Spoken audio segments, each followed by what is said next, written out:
Thank you so much for being here. I want to thank Carolyn, not just for the introduction, but for all the work that she did in welcoming you here today. Carolyn is an extraordinary person to work with, so I'm glad that you get to spend a week with her. I am here today to speak, to give a couple of thoughts. Think about it more as an aperitif. You've been traveling all day. Many of you are very tired. I'm tired. I taught 2.5 hours today. I'm teaching an intensive course 2.5 hours per day. So this is like the last thing I do to teach before I go off to my students for office hours, which in an intensive course you have at 8:30 at night on a Monday night. So this is not the last thing I do, which is a gift, because it will be my favorite thing I do today, which is to sort of locate us for the week. And I want you to pay attention to this image of a pelican, which let it be a kind of focal image for us this week. A pelican in mythology was presumed to actually, a mother pelican would consume her own self for the feeding of her young. And in the church, this became an image of the Eucharist. Very early on, of sort of Eucharistic reception, if you look at the altar in the Lady Chapel, the Basilica of the Sacred Heart, you'll see a pelican at the bottom of the altar. This is normative. You'll find it in many churches where there's not a lamb, there will be a pelican. And it also became an image of caritas, of charity, in this European world. So I was in Poland last year, and in addition to altars with the pelican on it, the major hospital in Warsaw had a giant pelican on it feeding its young. This union of love received, sort of Eucharistic love, and love given in the world. I want us to focus on that image tonight. But before we do that, I'd like to start with an opening exercise, a chance for us to talk a bit. The liturgy through which the work of our redemption takes place. This is from Sacrosanctum Concilium, the Constitution of the Sacred Liturgy, from Vatican II. The liturgy through which the work of our redemption takes place, especially in the divine sacrifice of the Eucharist, is supremely effective in enabling the faithful to express in their lives and portray to others the mystery of Christ and the real nature of the true church. That's quite a claim. Why do you think it's so difficult for our schools and our parishes to live up to this vision? To supremely express in the lives and portray to others the mystery of Christ and the real nature of the true church. That's what happens when we assemble in the Eucharist. Why do you think this might be difficult? What I'd like you to do is, because of the weirdness of the room, I don't normally do this because I hate, I'm like a half introvert, so, but the room is weird, so I'm going to have to force you to do it, which is to turn to someone near you, and hopefully you don't despise them, but if you do, this is an opportunity to heal that wound. Unless, of course, the answer is you. What makes it difficult? You. Why do you think it's difficult? So just maybe for like 3 or 4 minutes, try to come up with an answer. Go. So what makes it difficult? John.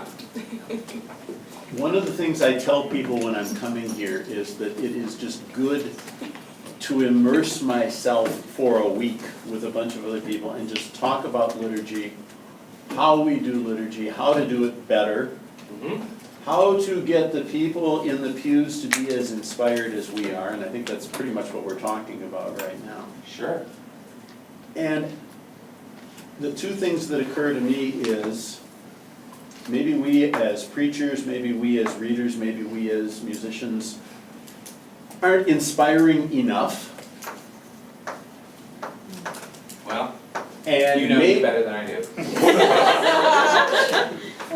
And maybe we've got too many people sitting in the pews who are there out of a sense of obligation and who aren't necessarily looking to be inspired. What were you saying? We're in marketing? We're in sales? We're in sales. But you got to have customers who are willing to buy. There's a bigger sense of obligation rather than a rationale for being there. vision. Yeah. I think so much of our culture is about convenience and what's easy, and let's make it not too hard for people to grasp. So trying to get the catechesis of the depth of the Eucharist and the depth of the liturgy is almost like, I mean, as a cradle Catholic, if I hadn't sought that as an adult, nobody would have taught that to me. And it's easier to just kind of go to Mass because you have to, instead of really digging into it.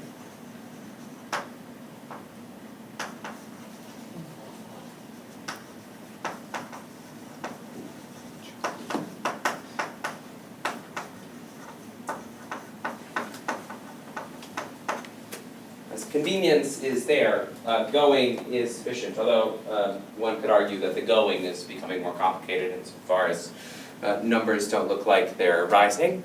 But the convenience is there, whereas the sort of deeper formation is complicated. And let me just warn us before we get too dark, although I'm Irish Catholic and the darkest that you get. It's actually never been especially easy in the history of the Church to get people deeply committed to something. It's never easy to get anyone deeply committed to something. That takes effort. That's why Augustine referred to the Church as a corpus permixtum, a mixed body that would, until the end of time, we would not know who is the wheat and who is the chaff, the separation. So it's a complicated task, but it's one that our forebears had too. But yeah, it's how do we encourage this depth, inspire this depth? Other thoughts? Yeah. I think to add on to both of those things is that we live in such a consumerist society now, where people just sit there thinking they're going to get something out of it, and there's not really, I guess, any deeper meaning for them to come to Mass or to come to liturgy or to experience liturgy for that matter. So they're there to get something and not give it, or what? There's not really. They don't understand that you get out of liturgy only what you put into it.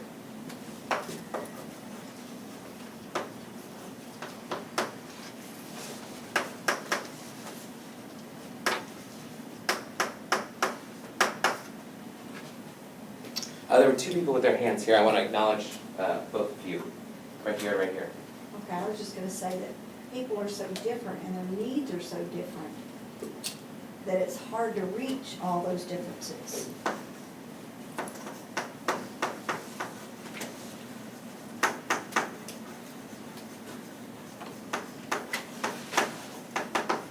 Yeah, different needs.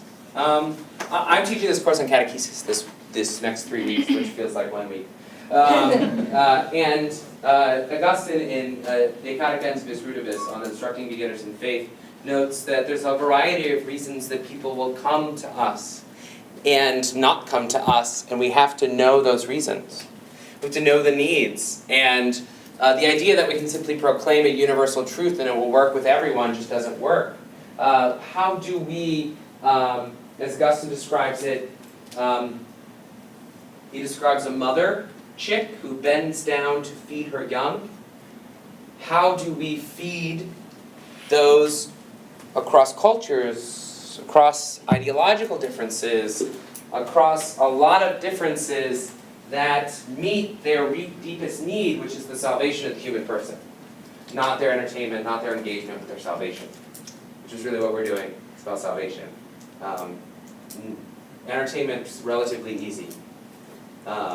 Although if you see most films that are put out, you think that actually isn't a film.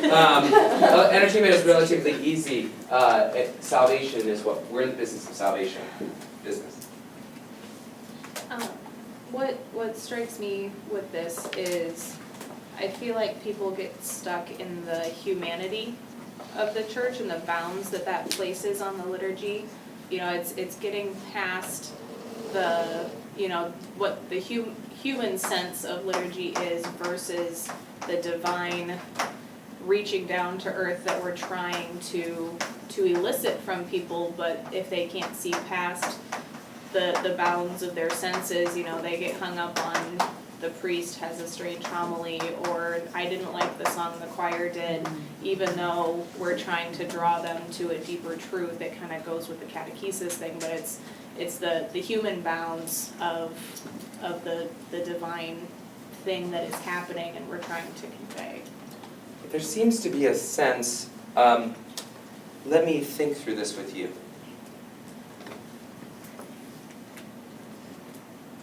That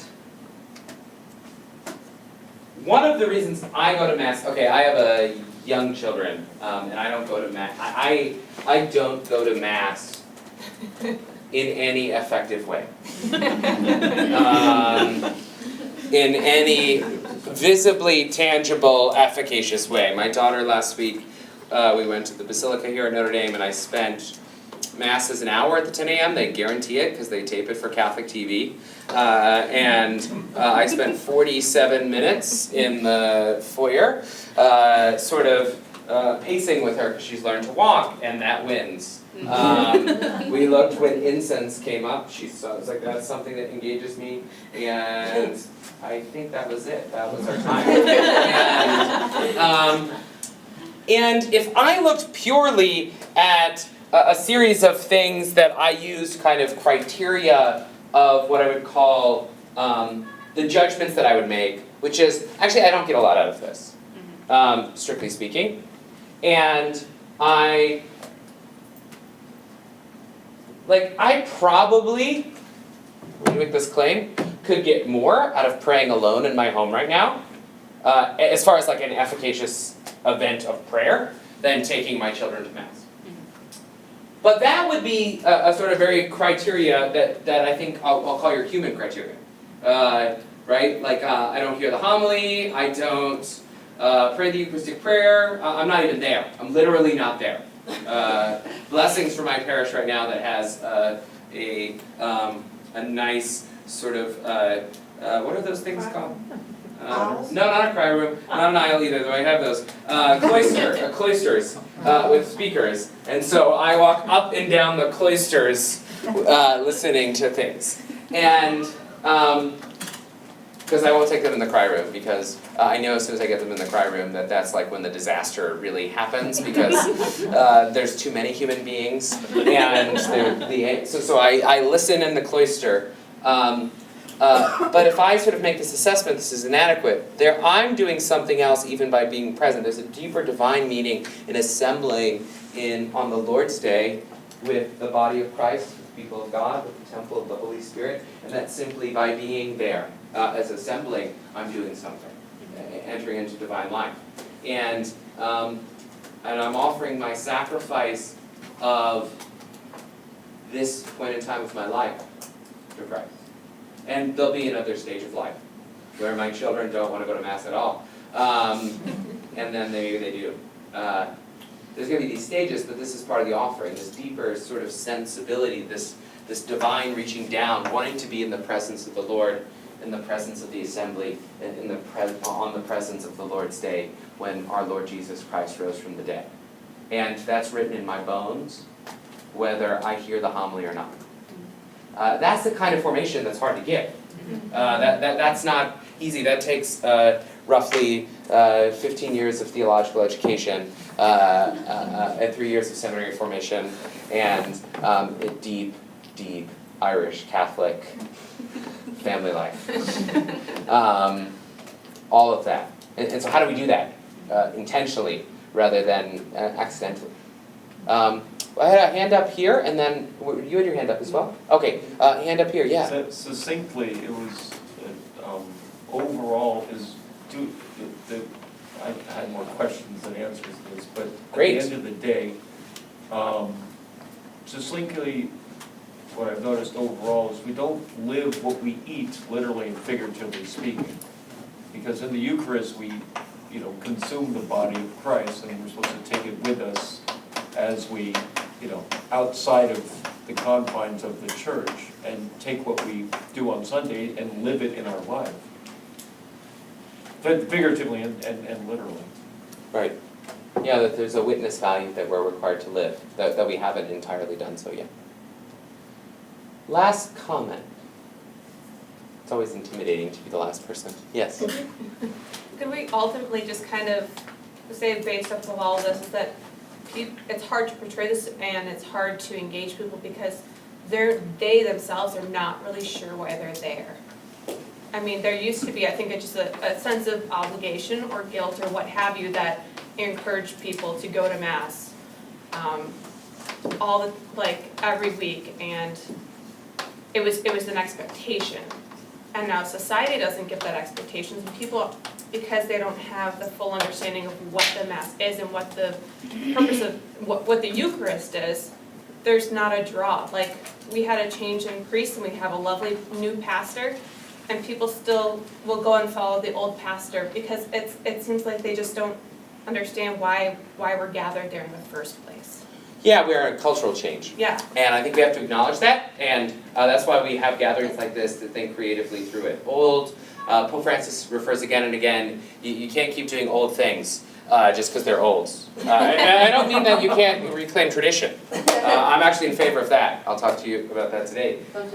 But you can't just do the old thing because it once worked. That is ineffective. I mean, if you keep saying, well, our choir is dropping from numbers from year to year, I guess if I do the same thing next year, more people will join?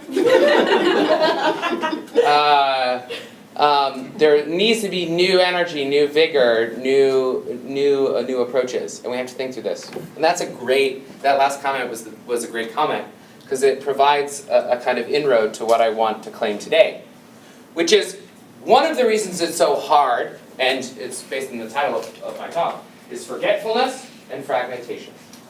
Forgetfulness and fragmentation.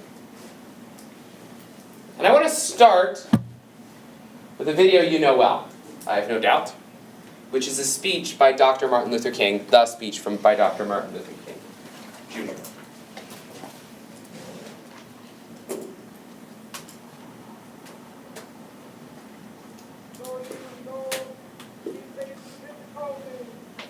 Of today and tomorrow, I still have a dream.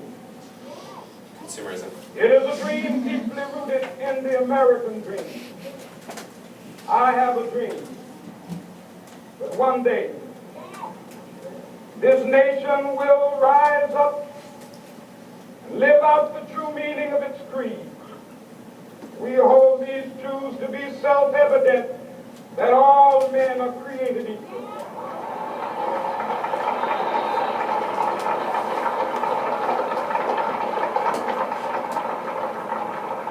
I have a dream that one day on the red hills of Georgia, the sons of former slaves and the sons of former slave owners will be able to sit down together at the table of brotherhood. I have a dream that one day,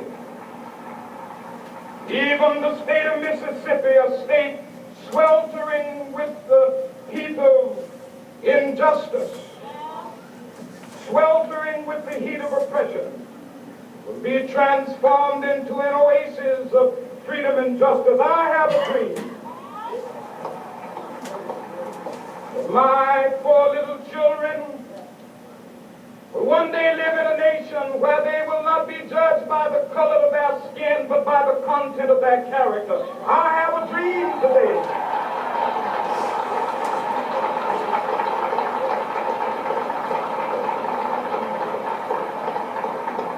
I have a dream that one day, down in Alabama, with its vicious racists, with its governor having his lips dripping with the words of interposition and nullification, one day right there in Alabama, little black boys and black girls will be able to join hands with little white boys and white girls as sisters and brothers. I have a dream today.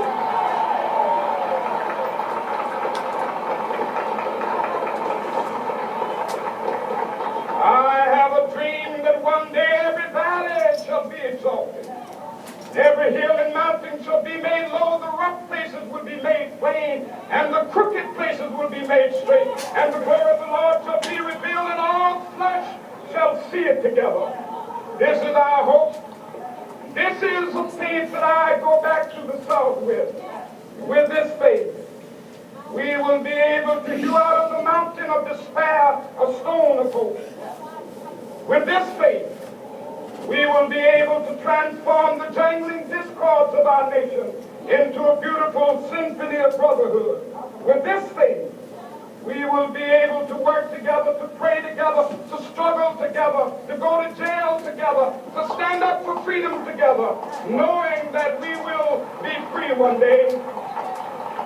This will be the day. This will be the day when all of God's children will be able to sing with new meaning, "My country, tears of thee. Sweet land of liberty of thee I sing. Land where my fathers died, land of the pilgrim's pride. From every mountainside, let freedom ring, and if America is to be a great nation, this must become true. And so let freedom ring from the prodigious hilltops of New Hampshire. Let freedom ring from the mighty mountains of New York. Let freedom ring from the heightening Alleghenies of Pennsylvania. Let freedom ring from the snow-capped Rockies of Colorado. Let freedom ring from the curvaceous slopes of California. But not only that, let freedom ring from Stone Mountain of Georgia. Let freedom ring from Lookout Mountain of Tennessee. Let freedom ring from every hill and molehill of Mississippi, from every mountainside. Let freedom ring, and when this happens,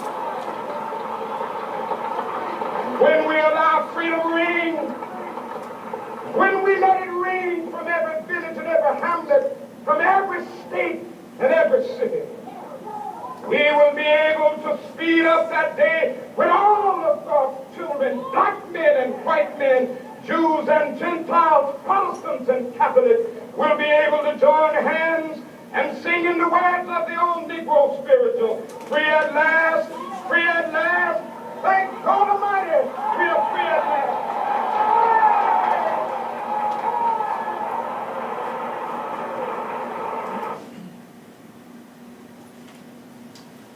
Besides being a supremely successful and gorgeous act of rhetoric, and I use the term rhetoric in a positive sense, the way that speech, words play off each other, the way that your attention is gained. Besides all of that, hearing this speech efficaciously requires a memory. It requires you to recognize the subtle ways that Dr. King has incorporated prophetic imagery. The mountain in the prophets that shall become the gathering of all the nations. This mountain was the original image of the United States, which saw itself as this gathering of all on this mountaintop. Basic hymns that were known, sung. Many of us, at least have heard the tune recently because we woke up for the royal wedding. But da da da da da da da. That's actually the British national anthem. But the Americans took it over, and "My Country 'Tis of Thee," and the great sort of spiritual, the Negro spiritual that he concludes with. Free at last, thank God Almighty, we're free at last. We shall overcome. All of this is required. And we've entered a stage where, for lots of reasons, we are losing a memory. We're losing a cultural memory. I don't need to sort of point to this, but my undergraduates don't know hymns that you once knew. They don't know scriptural texts that were presumed to be engaged. When I taught a class of 30 undergraduates some years ago, amongst the number who had read the book of Genesis include many who have attended fine Catholic high schools. Amongst the 30, only 4 of them had read Genesis. No, I assume it was not your high school, of course. This would have been a required if you teach in a high school. There is a loss of memory. And this isn't just, it's just not sort of Catholic sort of things. They also haven't read Othello or Hamlet. They don't know Shakespeare. They haven't memorized anything. We sort of live in an age devoid of memory. And we're taught a kind of transitoriness of knowledge, a transitoriness of being. I mean, think about your phones. think about your phones as a paragon of what we were said about consumerism. My phone, when I first got it, was perfect. It was an iPhone, whatever, 2. And then iPhone 4 came out and it was not perfect anymore. It had to go away. And then iPhone, whatever this is, came along 6, I think, and now it's dying, and now I need the new perfect. There's no materiality that can last. Everything can be replaced. This is what Pope Francis talks about by a throwaway culture, but it's also linked to a communal memory. I have to go over here because I've remembered it after multiple presentations of this, that I have to do that. Okay, great. This forgetfulness religiously is what I would think would be our great major cultural change. It's what's linked to what sociologists call today secularization. Secularization theory originally said several things that were wrong. One, that human beings, once they became enlightened enough, would all become secular. That was not right. There was a burgeoning of religion in the 80s and 90s in Europe, in sort of great sort of pockets of secularization. There was also the theory that secularization in societies that were, like Europe, that were particularly advanced, would eventually take over the whole world. It didn't. The United States still maintains relatively active religious participation versus Europe. I mean, just go to Belgium for a weekend and try to go to Mass. I mean, literally try to go to Mass on a weekend in Belgium and find a church that's open. It's one of the most exceeding, I was in Belgium last year, it was one of the most difficult things I did, was to find a church with Mass. I could find churches, they were mostly apartments. Very different. Secularization is best defined by the French sociologist Daniel Hervé-Léger, who I'm sure is celebrating a World Cup somewhere. The problem of transmission, whether in culture or religion, is not a problem of failure to adjust to the educational methods used to transmit a body of knowledge. It's not about a pedagogy per se. It's not like, oh God, we got to update our pedagogy because everything has changed. It's structurally linked to the collapse work of the framework of collective memory, which provided every individual with the possibility of a link between what comes before and his or her own actual experience. Let me give an example. I grew up, where I lived in Boston for 4 years. I didn't grow up there, but now that I lived there for 4 years and lived in Boston, I have to think I grew up there. It's one of the requirements when you leave the state of Massachusetts. The parish I attended was culturally Catholic, in the classic sense of that term. It was an Italian parish with French influence, and they celebrated, like the heart of Catholic identity was located in the family. Why did people go to Mass? Nonna was there. And you had to go to Nonna's house for lunch afterwards. And if you didn't go to Mass, it was a little awkward conversation with your Nonna, who would make it clear that you will do this, you will get confirmed, you will get married in the church.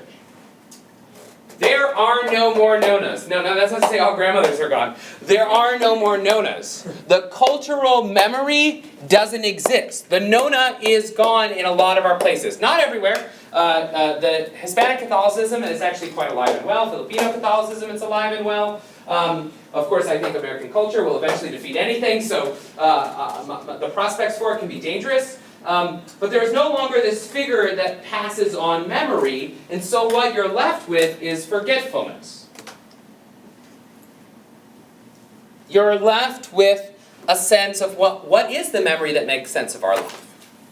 And that now you have to choose it. And the only way to choose it is through the affect, the feelings, to show that something is true. It's because the individual feels it alone. Like, it's true because I feel it. Think back to comments like, I don't get anything out of Mass. Like, I have a hard time thinking my great-grandfather, who grew up in Jersey City, ever turned and said, you know, I'm not getting a lot out of Mass. I don't think that I should go this week. I heard there's a great brunch down the street. At the same time, they didn't think that because they wouldn't know what brunch is or have money to pay for anything. So there's a gap there's a change, and that means that there has to be a retrieval of a memory. That's what we're doing this week. How do we retrieve a memory, not grounded in sort of just traditionalism, but grounded in the tradition of the church, the liturgical year of the church, which is the source of all our memory. All our memory. Who is Christ? Who are the saints? What is the church? This is the reality we're in. Sunday morning soccer will defeat Sunday Eucharist. Every single time. And it's a forgetfulness. It's not the only way to respond to it is a retrieval of memory, a restoration to memory. How does the Mass do this? Well, this week I want you to think about the Mass and the liturgical year as helping to heal this forgetfulness. There's a philosopher from Duke University, Thomas Fowle, German intellectual, who writes, when allowed to operate within a hermeneutic. Okay, let's describe what this is. A hermeneutic is a fancy word that I didn't know in graduate school for 3 years. And I didn't know it, but I was in graduate school, so you're not allowed to tell anyone you don't know anything. So you're like, hermeneutic, and then you just start to use it. And you say like, oh, that's a very hermeneutical way of doing things. And everyone's like, yes, that is so true. So let me offer an apology for this and just explain. The hermeneutic is literally just a word that means interpretation. It's from the Greek god Hermes, who used to move move messages from one place to the next. It's an act of interpretation, how we communicate. So one of our things is we have to find a way to communicate the beauty of the Eucharist, the beauty of our tradition, in a way that's not just informational, but that actually comes with an intellectual, a spiritual meaning, a meaning for our life. When allowed to operate within this lens of interpretation, rather than informational model of knowledge, inherited conceptions and ideas furnish us, less in the spirit of a definition than that of motivation and opportunity, with the intellectual and spiritual meanings that stand to be husbanded and cultivated further if we're ever to achieve any orientation in our own present. In other words, it's not enough to say today the following.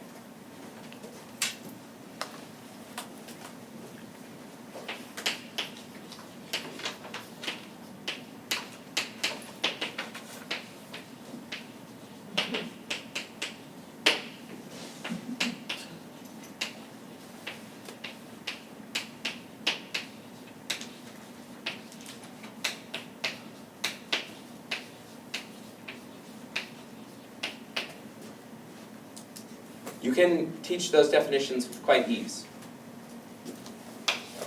The question that you'll get is,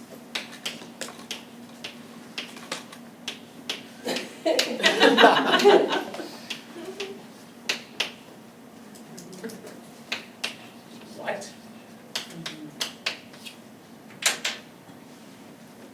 What is it? Why? What is it? What is it that gives life here? What is it that's life-giving? And it's within this tradition that we have to reclaim and sort of give this life. Here to me is sort of the heart of the tradition. You will do the whole liturgical year this week. You'll be invited into the various dimensions of it. But what I'd like to do is just begin with everything of the liturgical year in one sort of polyphonic go. You know it well.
See, memory might be lapsed, but great questions remain.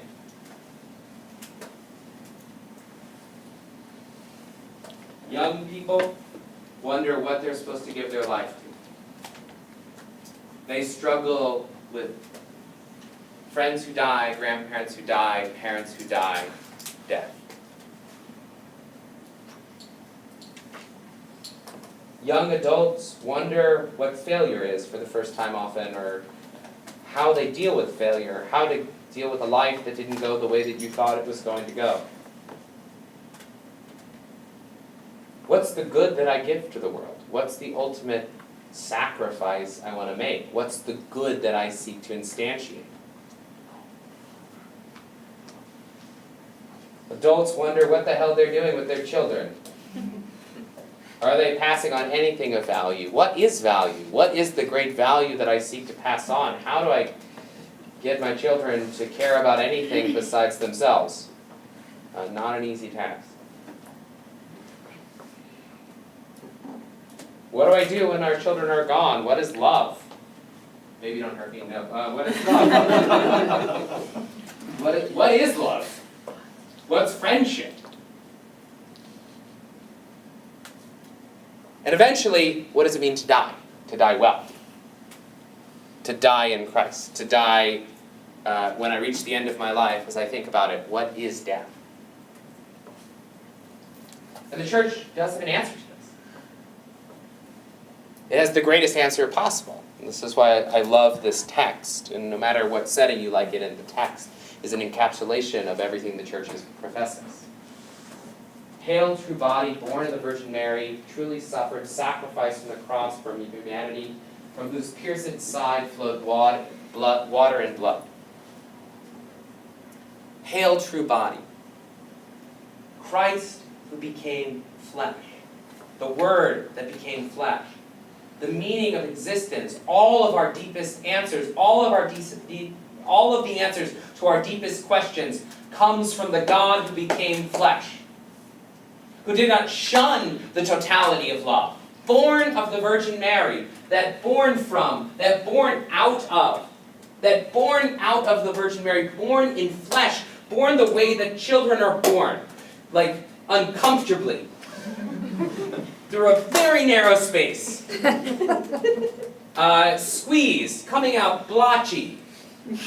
Not perfect. No one who sees a child initially born, I always do this. I love my own children, but even my own children, when they were initially born, I didn't look at them and say, this is just pure beauty. Like you have to. You're like, of course this child is beautiful, but you're like, oh, you're a little scary. Because you've actually been through a rather traumatic moment. Montessori education refers to this, that the first sort of act of trauma of the child is birth. It's the first act of trauma, because you go from a space where all your needs are cared for to a space where you're shoved through a tiny hole, and suddenly it's cold and you can't breathe. And then someone cuts off the source of your food. Welcome to the world. This act of total throwing oneself into the human condition is what Christ did. And the sacrifice of birth led to the sacrifice of his death, the love unto the end, whose from pierced side flowed water and blood, an image of baptism in the Eucharist, an image of the church, who finds her deepest identity, not in power and prestige, fame and fortune, but the self-emptying love of the Word made flesh. Become for us, be or become, esto. I like to translate it become because it has a bit of more prayerfulness to it, sort of crying out. Become for us a foretaste in death's interrogation. In this life of ours, with these great questions that we have, in this great inquiry, become for us a moment along the sojourn of this life where we can taste the answer to our deepest question. That's your challenge as musicians. Find those spaces where those whom you're educating in this life can receive a foretaste to their deepest questions, which the ultimate question that we all have to deal with is death's interrogation. It's the one that we don't survive. All of us are, that's the question that's imposed upon each of whether we want to or not, we realize, oh, that's the one. That's the one. Oh, sweet Jesus, oh, holy Jesus, oh, Jesus, Son of Mary, have mercy on us. We say this, of course, all in a spirit of deepest prayer. This inquiry is carried out in doxology, in love.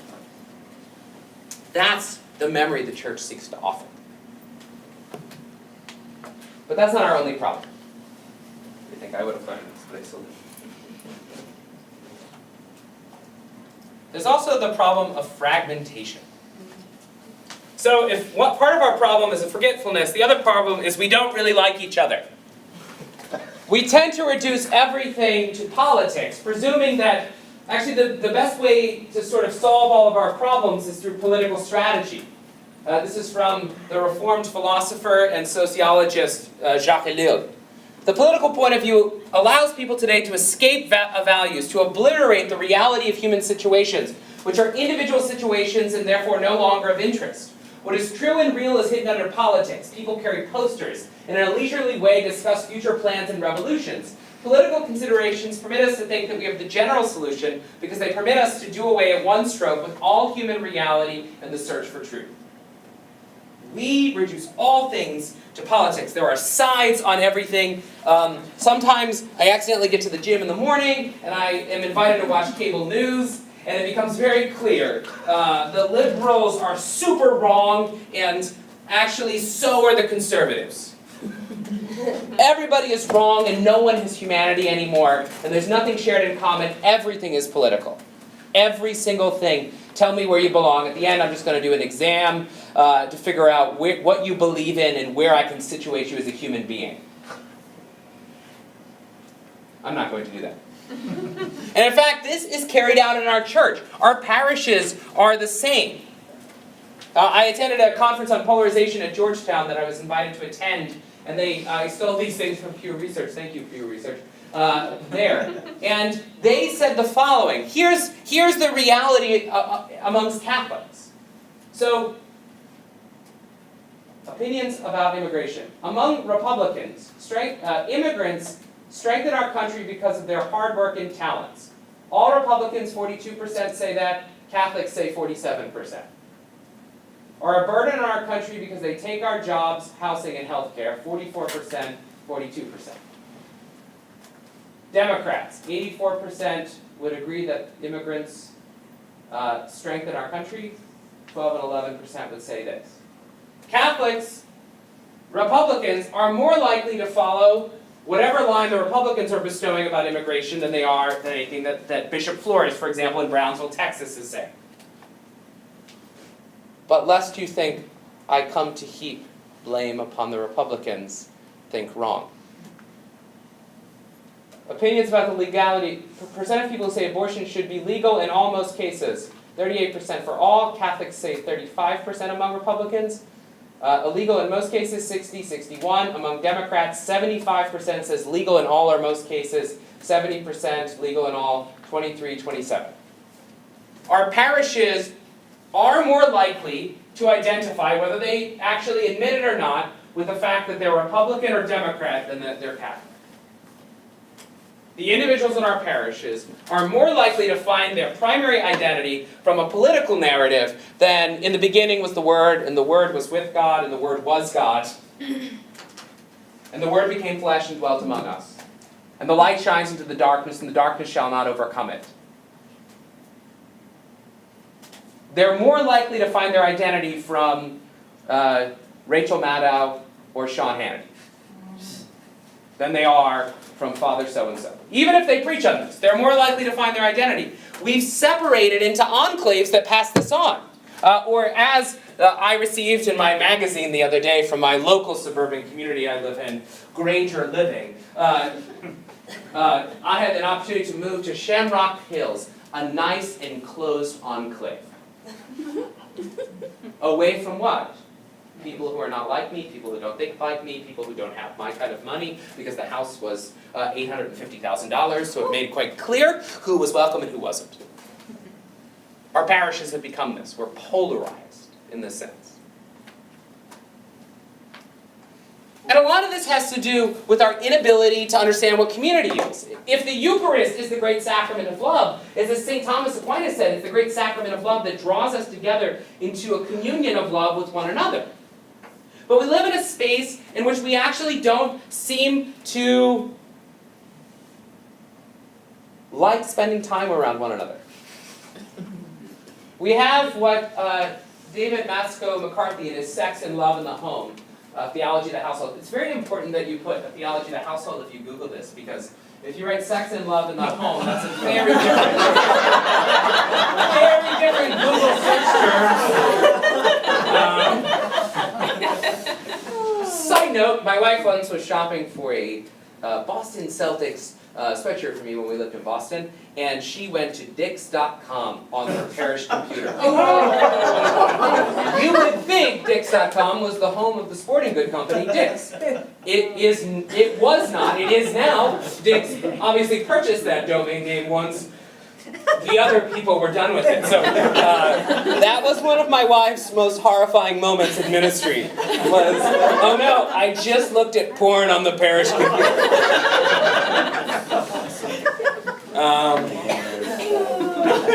I think she went to her boss and she's like, I got a story to tell you. Right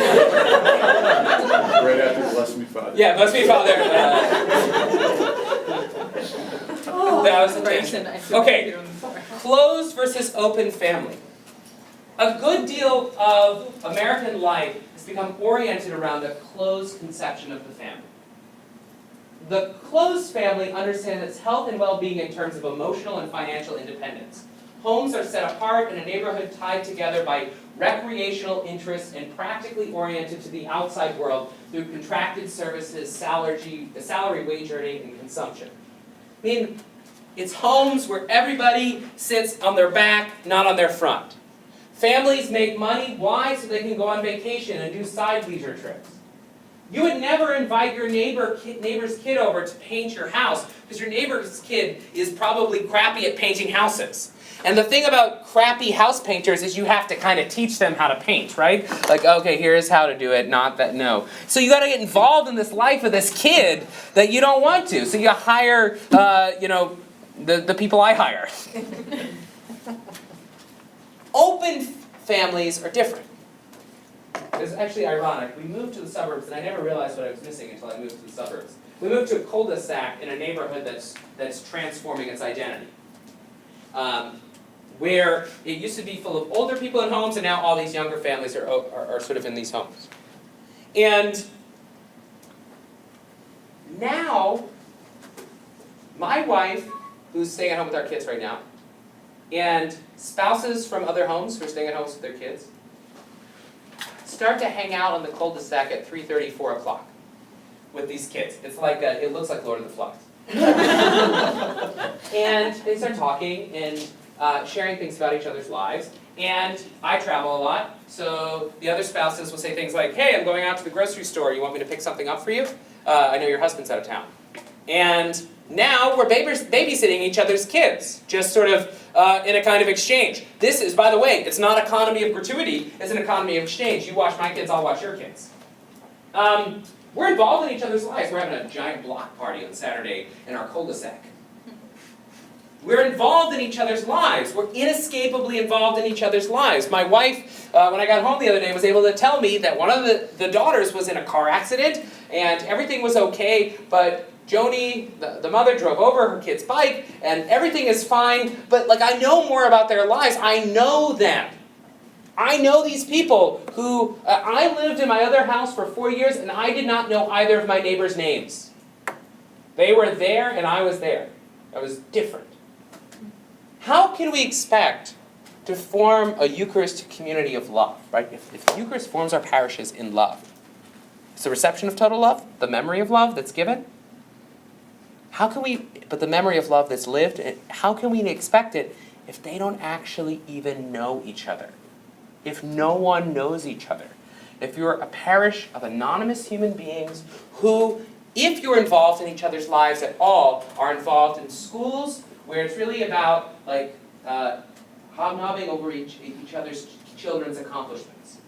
How do we know each other unless we get involved? We have openness, love, open families, open communities. This is what St. Paul means. In Corinthians, when you meet together, it's not the Lord's Supper that you eat, speaking to the Corinthians, who are celebrating some sort of meal before the Eucharist, an agape meal, most likely getting very, very drunk, the rich, in feasting, while the poor are arriving late. Why are the poor arriving late? Because they can't get off work. And so they're arriving well after the rich are there, and they've already had their feast. They're showing up, and it's a drunken church. For eating, each one goes ahead with his own meal, and one is hungry and another is drunk. What?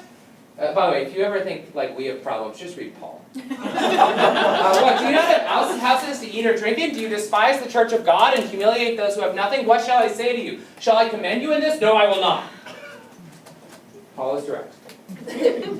But note what he says, for just as the body is one, and has many members, and all the members of the body, though many, are one body, so it is with Christ. For by one Spirit we were all baptized into one body, Jews or Greeks, slaves or free, and all were made to drink of one Spirit.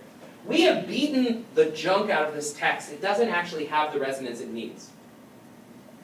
This is not a text that's talking about stewardship. We're one body, and all of us have many gifts, and so some of us play the trumpet well, others are pianists, some of us can be conductors, and some of us are singers. That's part of the text, but don't forget the first part. For just as one body is one, and all the members of the body are one body, so it is with Christ. We are one body in Christ. The person in the parish next to me is in my family, is part of me, is more closer than even my family, is part of me. It's my body. When they suffer, I suffer. When they're sad, I'm sad. When they rejoice, I rejoice. We share solidarity with one another. This is what Pope Francis meant in his most recent apostolic exhortation, where he said, we are not saved as individuals. We are only saved as the people of God, as the church brought together in Eucharistic love around Christ. We are saved as this body of lovers. Or as Pope Benedict said before him, a Eucharist that does not result in concrete acts of charity is intrinsically fragmented. For those who tend to think that Pope Benedict and Pope Francis are Republicans and Democrats. A Eucharist that does not result in concrete acts of love is intrinsically fragmented. That's Benedict. Stronger, actually, than Pope Francis. It doesn't do what it's supposed to do.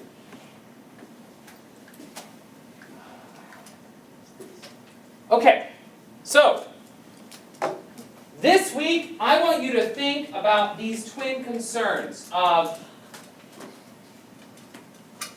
memory, of forgetfulness in memory, and fragmentation in love. And I want you to think about your work as musicians. You're in charge of your own learning this week. I'm not. I'll leave you, in fact. I'll be present at a good deal of the sessions to learn myself. But the question I want to ask for you this week is, your learning will be your own at Vision. And I want you to think, and you don't have to necessarily do it now, but you can do it now between the time that you go to the opening session at 8:45. I guess this was the opening session, but the opening, like the warm-up act. Like you're going to go hear Springsteen, but you just heard a cover band. So name 3 learning objectives that you want to get out of this. Like how the Eucharistic life is a way of healing forgetfulness and fragmentation. What do you want to get out? And if you have these objectives at the beginning, then you can shape your delight in all the presenter's material in the measure of which they assist you. And then there'll be a chance, Carolyn will lead a conversation on Friday through discussing what's the next step for these objectives for you. So as I said, I'm your aperitif. There's a lot more to come this week. Diana will speak. Father Phil will speak. So many excellent speakers are here to help lead you as musicians into the heart of the church's memory, into the heart of the church's love. For it is not in some way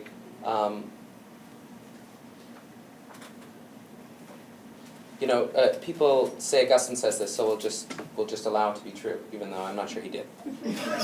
As someone who's read a lot of Augustine. Only the lover sings. Only the lover sings.